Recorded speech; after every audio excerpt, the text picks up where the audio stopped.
नमस्कार, मैं रवीश कुमार। महंगाई मुद्दा तो है, लेकिन महंगाई राजनीतिक मुद्दा नहीं है। इस फर्क को समझ लेने से महंगाई पर बात करना आसान हो जाएगा। यह पहली बार हुआ है जब भारत में एक राजनीतिक वर्ग के रूप में महंगाई के सपोर्टर का उदय हुआ। महंगाई के ये सपोर्टर कहीं भी आराम से महंगाई के पक्ष में तरह तरह की दलीलें देते हैं और शास्त्रार्थ जीत जाते हैं। कई बार इनकी ताकत के कारण भी लोग शास्त्रार्थ हार जाते हैं। महंगाई के सपोर्टरों का सबसे बड़ा योगदान यह है कि उन्होंने महंगाई को राजनीतिक मुद्दा नहीं बनने दिया। लोगों की जेब से कमाई रेत की तरह सरक रही है, लेकिन जुबान पर महंगाई के विरोध में वैसा नारा तो कतई नहीं जैसा हुआ करता था। अगर प्रधानमंत्री को महंगाई पर बात करनी थी या पेट्रोल डीजल पर बात करनी थी, तो क्या उन्हें अलग से इसकी बैठक नहीं बुलानी चाहिए थी? कोविड की बैठक में पेट्रोल की बात हो गई। कहीं ऐसा तो नहीं कि महंगाई की बहस किसी और दिशा में मुड़ जाए, इसके लिए यह सब किया गया। आपने सरकार से कहा, हमें जिस चांद का वादा किया था वो चांद कहां है? तब सरकार ने दूरबीन की दिशा मोड़ दी और कहा, अब तारों को देखो, आसमान तो तारों से भरा है, हर तारा अपने आप में चांद है। दूरबीन का मोड़ देना ही बहस की दिशा मोड़ देना है। आप तारों को कोसने लग जाते हैं कि इनके कारण आसमान में असली चांद ढक गया है। महंगाई पर चर्चा नहीं, महंगाई को लेकर बीजेपी बनाम गैर बीजेपी राज्यों की चर्चा शुरू हो गई है। पेट्रोल और डीजल के दाम बढ़े हैं। क्या वो केवल राज्यों के टैक्स के कारण बढ़े हैं? केवल गैर बीजेपी राज्यों के टैक्स के कारण बढ़े हैं? तीसरा, क्या केंद्र सरकार के टैक्स के कारण बढ़े हैं? जैसे आप हिंदू मुस्लिम डिबेट में उलझा दिए जाते हैं, ठीक वैसे ही पेट्रोल डीजल को लेकर केंद्र बनाम राज्य के डिबेट में फंसाए गए और अब राज्यों में बीजेपी बनाम गैर बीजेपी के डिबेट में उलझाए जा रहे हैं, ताकि आप यह बात भूल जाएं कि पेट्रोल कितना सस्ता होना चाहिए। 100 दिख रहा है आपको यह नंबर बहुत बड़ा दिख रहा होगा। याद कीजिए, जब पेट्रोल 70 रुपया हुआ करता था, तब 70 इतना ही बड़ा दिखता था और भारत बंद तक हुआ था। आप कितने गुस्से में थे? आपने तब भी सब्र कर लिया जब पेट्रोल 80 रुपया लीटर हुआ, 90 रुपया लीटर हुआ और फिर पिछले साल 100 रुपया लीटर हो गया। तब से 100 रुपया लीटर बेस प्राइस बना हुआ है। अब आपको 100 रुपया छोटा दिखे, इसलिए 111 बनाम 121 के रेट के झगड़े में उलझाया जा रहा है, ताकि आप चांद छोड़कर तारों को देखने लग जाएं और गिनने लगे कि कहां 103 है, कहां 107, कहां 111, कहां 121। जब 2012 में 70 रुपया हुआ, तब लोग सड़कों पर आए। संतों ने ऐलान किया पेट्रोल इससे भी कम होगा। उस समय आपको 70 कितना बड़ा लगता था, अब 70 छोटा लगता है। सरकार चाहती है कि 100 भी छोटा लगे। जब से आप महंगाई के सपोर्टर हुए हैं, मुझे तो लगता है कि अब आपको 100, 70 ये सब छोटा लगने लगा है। अगर आप महंगाई के सपोर्टर हैं तो शर्तिया बता सकते हैं कि आपको 100 रुपया लीटर छोटा दिख रहा है या बड़ा दिख रहा है। तभी तो जिन्होंने 70 रुपया लीटर को बहुत ज्यादा माना था, उन्हें अब इस सवाल से ही फर्क नहीं पड़ता, बल्कि गुस्सा हो जाते हैं। बाबा जी, आपने तो टीवी चैनल पर यह कहा था कि कौन सी सरकार आपको चाहिए? 40 रुपए पेट्रोल वाली सरकार, 300 रुपए सिलेंडर वाली सरकार। बाबा जी, अच्छे भी कुछ आप ही ने कहा था सरकार बनी थी। आपने कहा था कि नहीं कहा था? बाबा जी, मैंने कहा था, पूछ पड़ेगा मेरी। हाँ बाबा जी, आपकी कंपनी पतंजलि, बाबा जी आपकी कंपनी पतंजलि ऐसे जाता है ना आदमी को ना। बाबा जी, आप ही ने कहा था। अरे आदमी को मैं कह रहा भाई ऐसे प्रश्न मत पूछो बाबा जी। मैं तेरे प्रश्नों का उत्तर देने के लिए कोई ठेकेदार है कि तू जो भी पूछा मैं उसका उत्तर दूं? शांत, जब एक बात कह दी, थोड़ा सभ्य बनना भी सीखो। आप ये बताओ, एक मिनट, सभी टीवी चैनल पर आप ही की बाइट चली थी और लोगों ने विश्वास किया। मैंने दी थी और अब नहीं देता, कर लेगा करेगा। चुप हो जा, अब आगे से पूछेगा तो ठीक नहीं। स्वामी जी, बाबा जी बोल दिया ना। स्वामी जी, बाबा जी, आपकी कश्मीर फाइल फिल्म बनी है, काफी इतना ज्यादा उद्दंडता नहीं करनी चाहिए। तू किसी सभ्य माँ बाप की आपने औलाद जो होगा। कहा हम वही पूछ रहे हैं। बहस उत्पादन नया सकल घरेलू उत्पादन है। महंगाई कम मत करो, महंगाई को लेकर डिबेट पैदा करो और उसका मोर्चा अलग। मार्च के महीने में महंगाई 17 महीने के अधिकतम स्तर पर पहुंची। तब क्या प्रधानमंत्री ने बात की? इस तरह का चार्ट बनाकर ट्वीट किया बीजेपी के मंत्रियों ने। पिछले साल मई से लेकर अक्टूबर भर आप पेट्रोल के बढ़े हुए दाम देते रहे, 100 रुपए लीटर से भी ज्यादा। तब क्या प्रधानमंत्री ने टैक्स को लेकर कोई डिबेट की? आपको याद है 2012 में प्रधानमंत्री जब मुख्यमंत्री थे, तब क्या कहा करते थे, मीडिया को कैसे याद दिलाया करते थे कि मनमोहन सिंह की पुरानी बाइट चलानी चाहिए। और उसमें भी दिल्ली की सरकार हर बार नई तारीख देती रहे।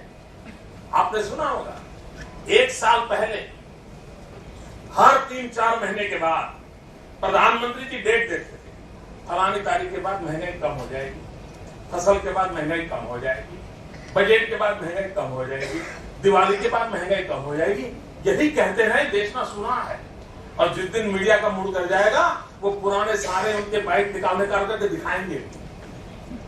हर 3 महीने के बाद वो ये काम करते थे। भाइयों बहनों, अब तो 1 साल से महंगाई के विषय पर बोलना ही बंद कर दिया है। उन्हें चिंता नहीं है। महंगाई से जनता परेशान है, कमाई कम हो गई है, लोग हमें भी लिख रहे हैं फीस नहीं दे पा रहे, मगर वही लोग महंगाई के राजनीतिक सपोर्टर भी हैं। इस बहस से हुआ कुछ नहीं, लेकिन लोगों में एक ऊर्जा आ गई, मोर्चे खुल गए। बीजेपी और केंद्र के मंत्रियों ने बाकायदा चार्ट बनाकर ट्वीट करना शुरू कर दिया, किस राज्य में पेट्रोल के क्या भाव हैं और कितने टैक्स हैं। बीजेपी ने अपने ट्विटर हैंडल से इस पोस्टर को ट्वीट किया है। इस चार्ट में 10 राज्यों में पेट्रोल और डीजल के दाम हैं। इन 10 राज्यों में 8 गैर बीजेपी राज्य हैं जहां पर टैक्स बहुत ज्यादा है। इस सूची में बीजेपी शासित मध्य प्रदेश और बिहार भी है। पूरी सूची में न्यूनतम रेट 111 रुपए प्रति लीटर है और अधिकतम 121 रुपए प्रति लीटर से भी ज्यादा।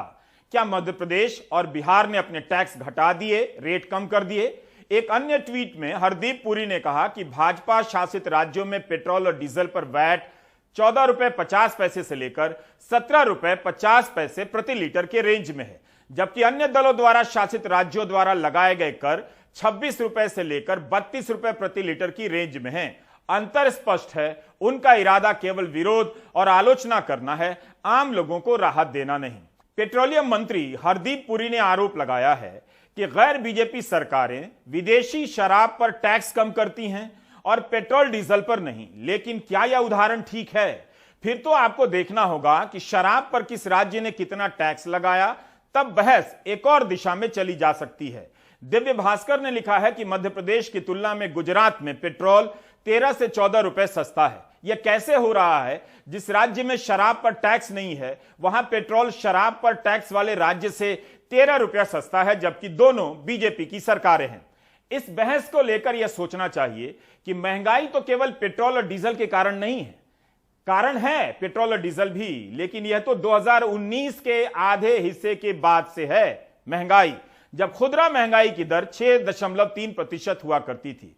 बीजेपी बनाम गैर बीजेपी राज्यों का मसला तब तो नहीं उठा था, जब 28 जुलाई 2021 को राज्यसभा में पेट्रोलियम मंत्री हरदीप सिंह पुरी ने बताया था कि मध्य प्रदेश में 107 रुपए 7 पैसे लीटर पेट्रोल का रेट था, टैक्स 30 रुपए 75 पैसे। महाराष्ट्र में 104 रुपए 9 पैसे लीटर पेट्रोल का रेट, टैक्स 28 रुपए 95 पैसे। कर्नाटक में 102 रुपए 11 पैसे प्रति लीटर, तब टैक्स 25 रुपए 57 पैसे। पंजाब में 99 रुपए 88 पैसे प्रति लीटर पेट्रोल और टैक्स 23 रुपए 81 पैसे। इस बहस के जरिए केवल टैक्स रेट में लोगों को उलझाने की कोशिश लगती है, जबकि टैक्स का मसला जाकर जुड़ता है पेट्रोल और डीजल से। केंद्र जो राजस्व वसूलता है उसमें से कितना हिस्सा राज्यों को देता है? केंद्र पहले से 3 गुना राजस्व वसूल रहा है, तो क्या राज्यों का हिस्सा 3 गुना बढ़ा है? केंद्र को बाकायदा चार्ट देकर बताना चाहिए कि 2014 में पेट्रोल और डीजल से हुए कर संग्रह में से राज्यों को कितना मिलता था, अब कितना मिलता है। तभी पता चलेगा कि राज्य क्यों टैक्स बढ़ा रहे हैं। सांसद शिशिर कुमार अधिकारी ने सरकार से एक सवाल किया। इस सवाल पर गौर कीजिए। वो पूछ रहे हैं कि 2014 में ईंधन पर टैक्स प्रति लीटर 9 रुपए 48 पैसे था, उसमें से राज्यों को 3 रुपए 3 पैसे दिए जाते थे। अगर सही है तो डिटेल दीजिए। 2021 में ईंधन पर टैक्स 32 रुपए 9 पैसे लिए जा रहे थे, लेकिन राज्यों को केवल 57 पैसे दिए जा रहे हैं। अगर ऐसा है तो डिटेल दीजिए। इसे ऐसे समझिए, 2014 में 100 रुपए टैक्स में से राज्यों को 32 रुपए मिल रहे थे, 2021 में 2 रुपया मिलने लगा। यह सवाल बेहद अहम है। इसके जवाब में 20 दिसंबर 2021 को वित्त राज्य मंत्री पंकज चौधरी ने जो जवाब दिया, आप उसे खुद भी पढ़िए। हम अपने सवालों के साथ इस जवाब का एक भावानुवाद पढ़ रहे हैं। इस जवाब में वित्त राज्य मंत्री ने 2014 का हिस्सा तो बताया कि 4 तरह के टैक्स लगते थे। इन चारों में एक टैक्स है बेसिक एक्साइज ड्यूटी, जो कुल टैक्स में ₹1.20 का बनता है। इससे जो भी टैक्स जमा होता है वो राज्यों के साथ साझा किया जाता है। उस समय 12% तक साझा किया जाता था। तब टोटल टैक्स ₹10 ही लगता था, जो 2021 में ₹27.90 हो गए। केंद्र का टैक्स तो बढ़ गया, लेकिन राज्यों का हिस्सा कितना बढ़ा, इस सवाल का जवाब वित्त राज्य मंत्री पंकज चौधरी ने इस जवाब में स्पष्ट रूप से नहीं दिया है, साफ नहीं किया है। इसके जवाब से ही पता चलता कि राज्य सरकारें क्यों टैक्स बढ़ा रही हैं, केंद्र क्यों राज्यों को कम पैसे दे रहा है।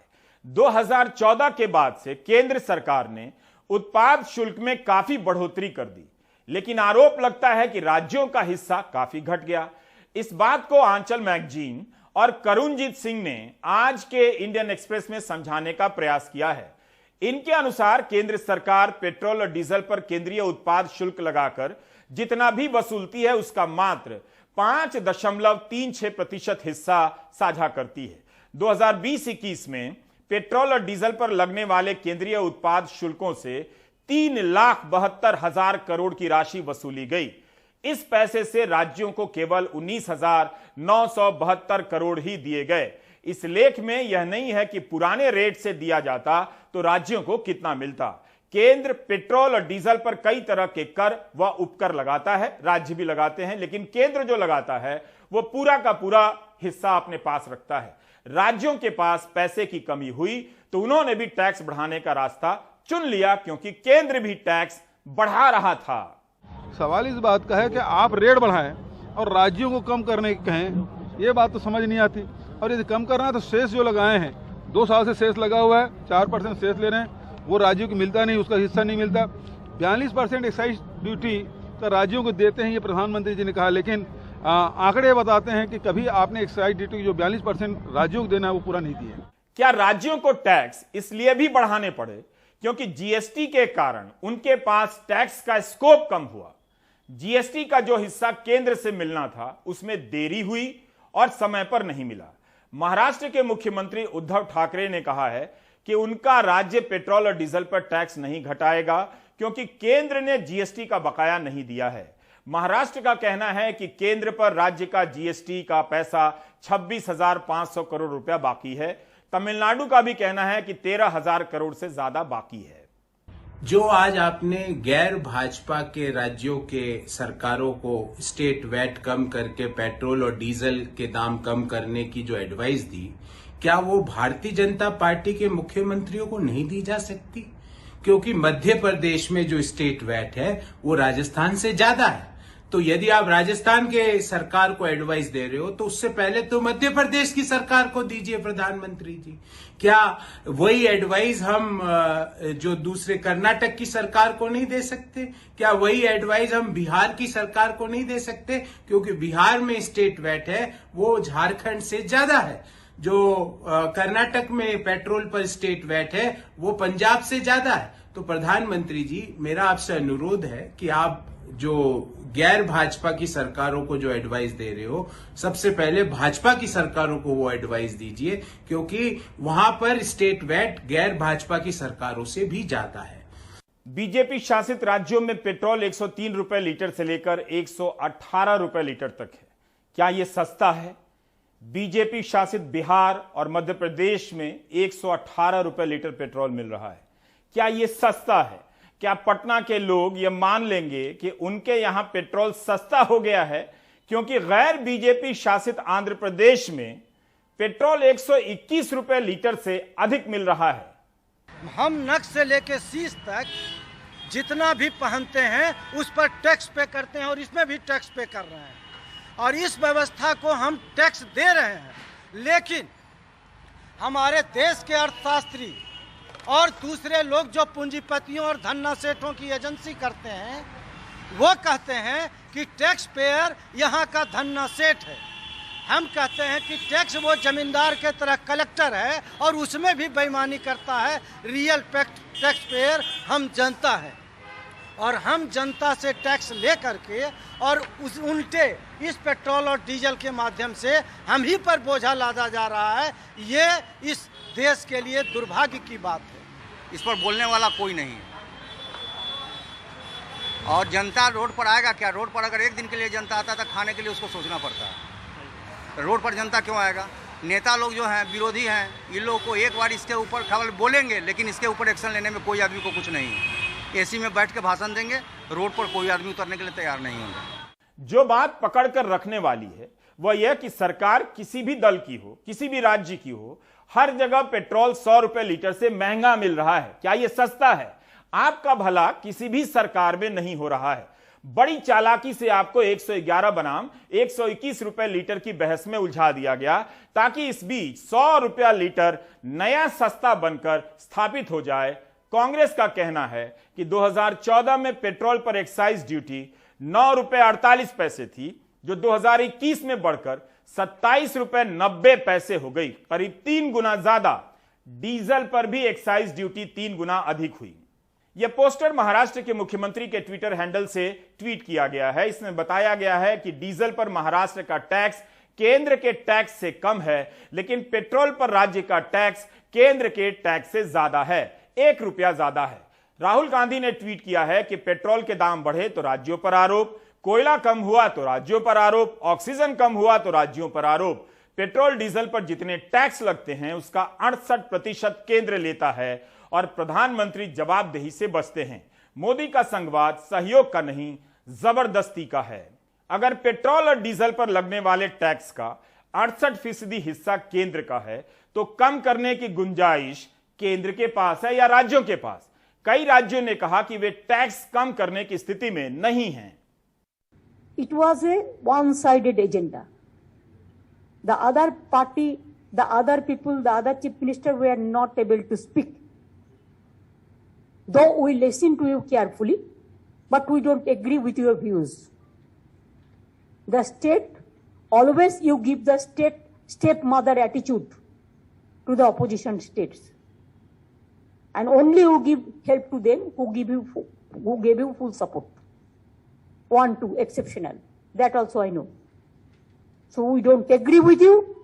We will demand decrease the price of petrol and diesel and domestic gas. Only the time of election.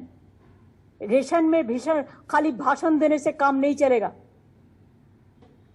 और इलेक्शन का टाइम होगा तो बैंक में 15 लाख रुपया करके आप दे देंगे।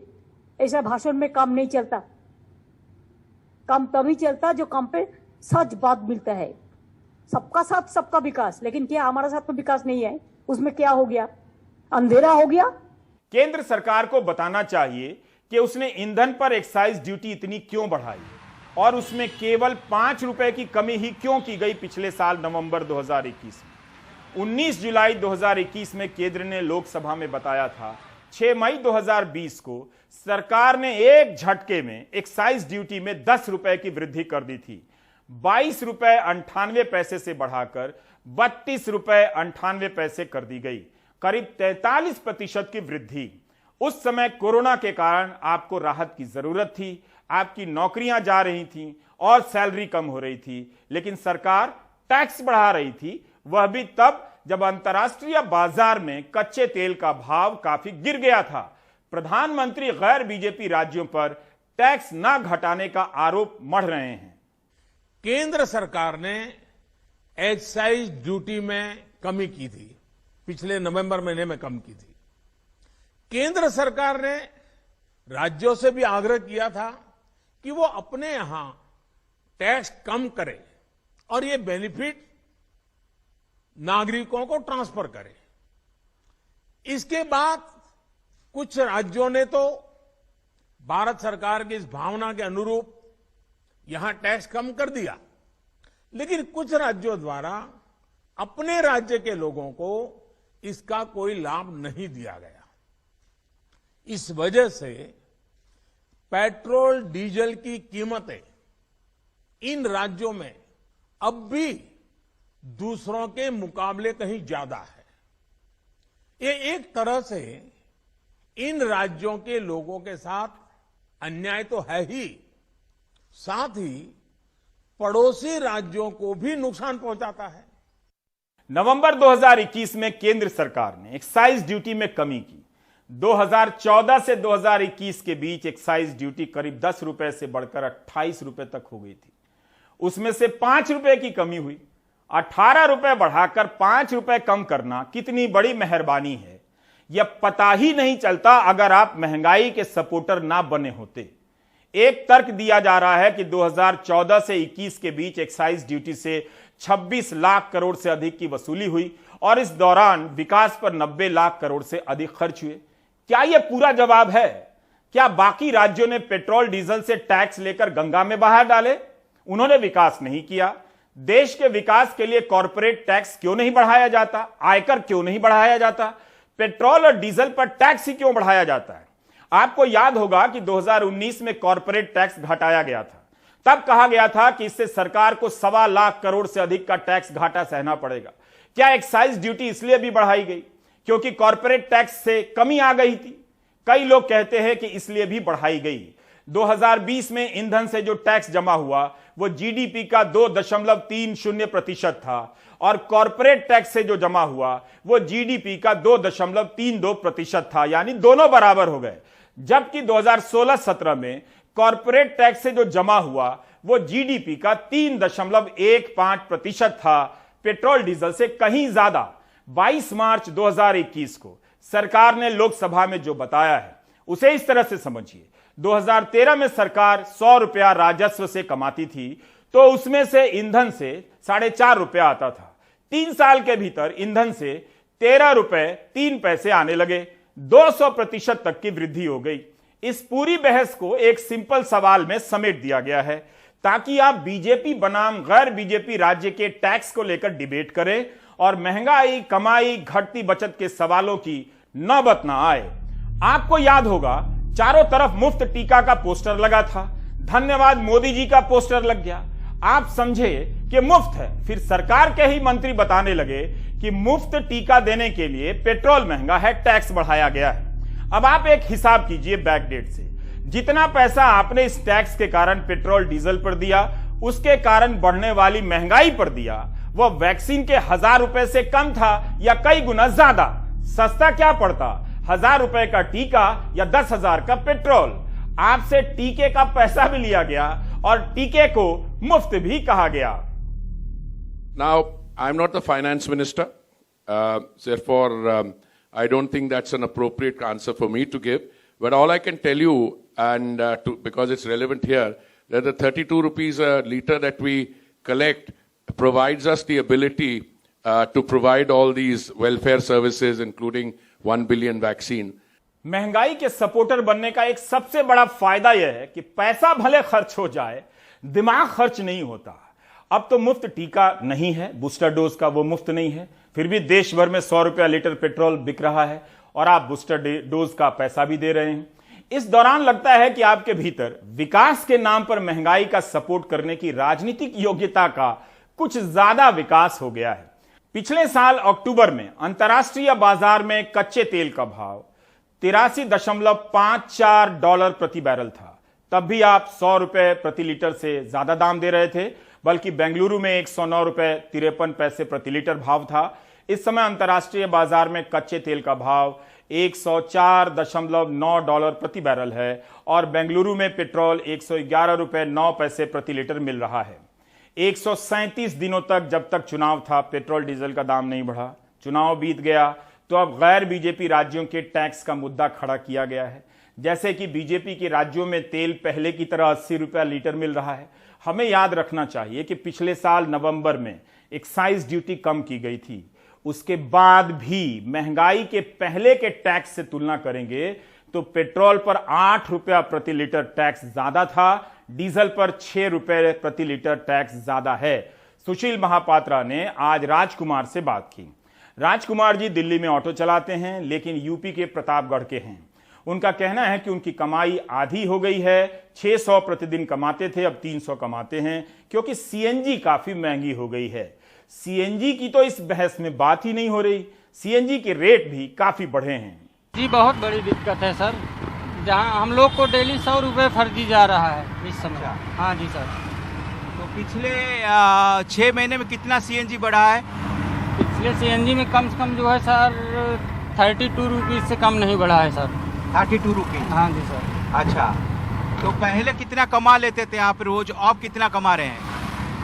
सर पहले की अपेक्षा कम से कम 250-300 रुपये कम कमा पा रहे हैं सर। 100 रुपया तो मेरा सीएनजी फर्जी जा रहा है सर। अच्छा, तो इसमें क्या दिक्कत हो रही है? क्या आप अपनी परिवार चला पा रहे हैं? जी बड़ी मुश्किल हो रही है सर। कितने बच्चे हैं आपकी? 3 बच्चे हैं सर। 3 बच्चे हैं? जी सर। पढ़ाई कर रहे हैं सब? हाँ तीनों पढ़ाई कर रहे हैं सर। अच्छा, तो महंगाई का असर हुआ है आप लोग के ऊपर? क्योंकि महंगाई बढ़ा है तो उसका क्या असर हुआ है? महंगाई बढ़ा है तो उसका बहुत बड़ा असर है सर। और बच्चे जो आपके पढ़ रहे हैं, क्या उनका खर्चा आप उठा पा रहे हैं? अब उठाना तो पड़ेगा सर, ये तो मजबूरी है जी, करना तो पड़ेगा किसी न किसी तरह सर। आप कहाँ पे रहते हैं यहाँ पे? यहाँ सर मैं विष्णु गार्डन रहता हूँ सर, विष्णु गार्डन। तो क्या आप किराए पे रहते हैं? जी सर किराए पे रहते हैं सर। अच्छा, कितना किराया देते हैं? 3000 रुपये प्लस बिजली पानी अलग से। बिजली पानी कितने आ जाता है? किसी महीने में 400 आ जाता है, किसी में 350 आ जाता है, किसी में 250 भी आ जाता है सर। अच्छा, तो आपका अलग सा मीटर नहीं लगा है? मीटर लगा है सर, पहले मीटर से सिस्टम होता था। अब जैसे 8 रूम 10 रूम इकट्ठे हैं तो सबका अलग अलग का इकट्ठे अब लेते हैं भाड़ा सर वो लोग। चूँकि कोई कूलर लगाया, कोई फ्रिज लगाया, कोई पंखा लगाया है। अच्छा सर, इसलिए आपको बिजली का जो है वो भी पैसा देना पड़ रहा है, क्योंकि केजरीवाल सरकार जो फ्री किया था बिजली, उसका फायदा आपका नहीं हो रहा है। जी नहीं सर, वो कमर्शियल मीटर लगा है सर, वो पता नहीं इंडस्ट्रियल एरिया या फैक्ट्री एरिया के नाम से सर, इसलिए थोड़ा ज़्यादा महंगा पड़ रहा है सर। अच्छा जी, इसलिए बिजली के पैसा आप दे रहे हैं। अच्छा, तो मुझे ये बताइए कि जब आप 3000 रुपया किराया दे रहे हैं, आप बिजली की पैसा दे रहे हैं, तो कम से कम 3500-3600 रुपया तो आपका हर महीने में किराए पे चला जाता है। खाने पीने में कितना खर्च होता है? खाने पीने में लगभग 9 से 10 हज़ार रुपये सर। 9 से 10 हज़ार? तो कुछ बचा पाते हैं आप? मतलब कुछ पैसा हर महीने में बच्चों के लिए, परिवार के लिए, उनका पढ़ाई के लिए कुछ बचा पाते हैं? 5-6 हज़ार जी बड़ा मुश्किल हो जाता है सर। पहले कितना बचा लेते थे? जब ये सीएनजी का रेट 40 रुपया 41 रुपया था, तब कितना बचा लेते थे आप? 12 से 15 हज़ार रुपये। 12 से 15 हज़ार? जी। तो अब जो आप कह रहे हैं कि आप 4-5 हज़ार बचा पा रहे हैं, इसका मतलब लगभग 60-70% आपकी कमाई कम हो गई है। जी सर। कितने सालों से आप ऑटो चला रहे हैं? सर 91 से 91 से।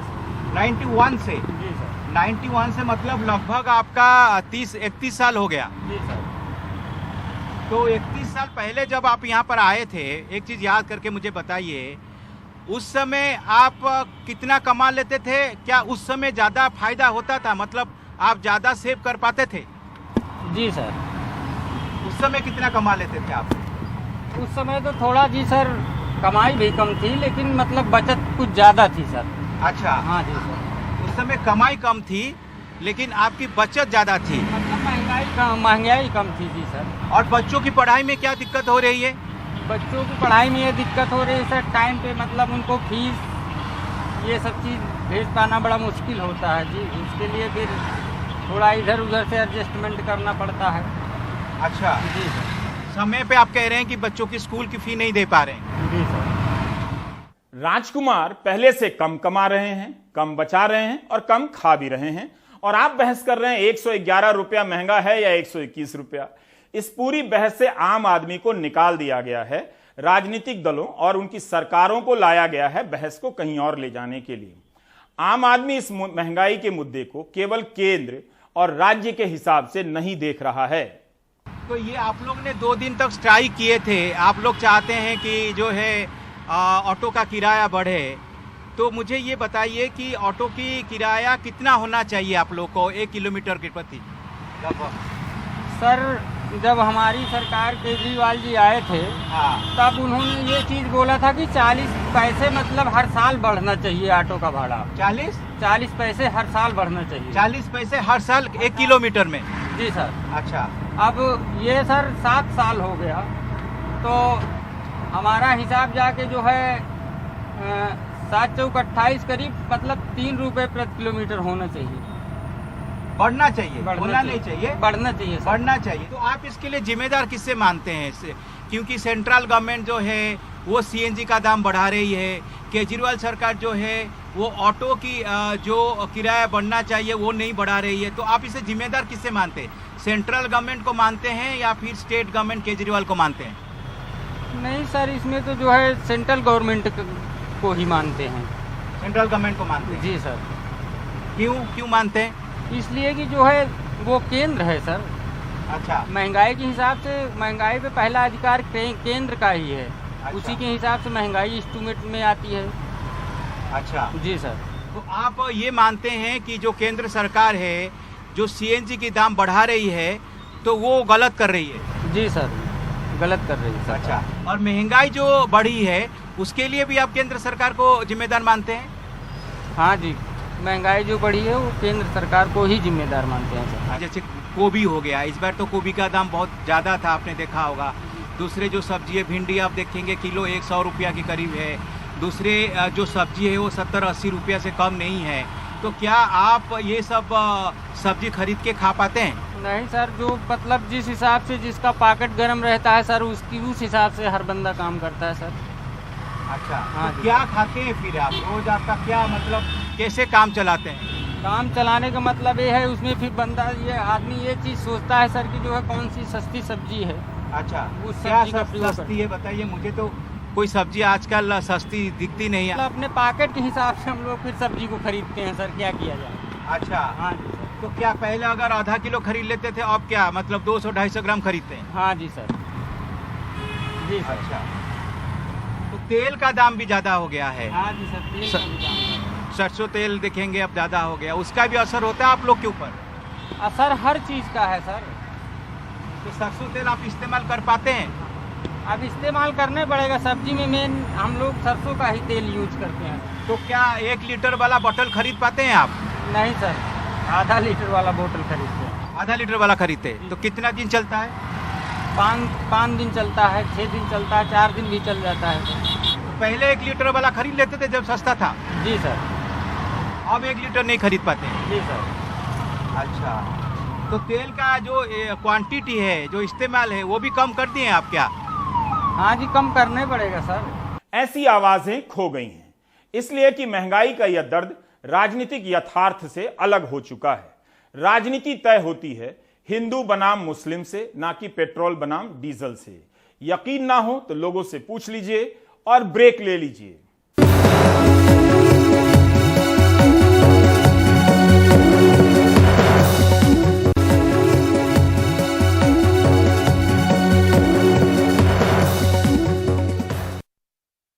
सलीम गौस की अभिनय यात्रा बेहद शानदार रही। उन्होंने कई महत्वपूर्ण फिल्में की, सारांश, कलयुग, चक्र, मंथन, मोहन जोशी हाजिर हो, वेल्डन अब्बा, सरदारी बेगम। टीवी सीरियल में भी काम किया उन्होंने। ये जो है जिंदगी, सुबह, भारत एक खोज, इन सब में उनका अभिनय और अभिनय के पीछे उनकी आवाज बेहद शानदार अभिव्यक्ति के हस्ताक्षर हैं। हम सब उन्हें याद करते रहेंगे और तब याद करते रहेंगे जब जब इस वीडियो को देखेंगे सच दिखाते हैं हम, जिसमें सलीम गौस की आवाज न सिर्फ गूंजती हैं बल्कि सुनने वालों के रोंगटे खड़े कर देती हैं। हम उन्हें एनडीटीवी इंडिया की तरफ से श्रद्धांजलि दे रहे हैं।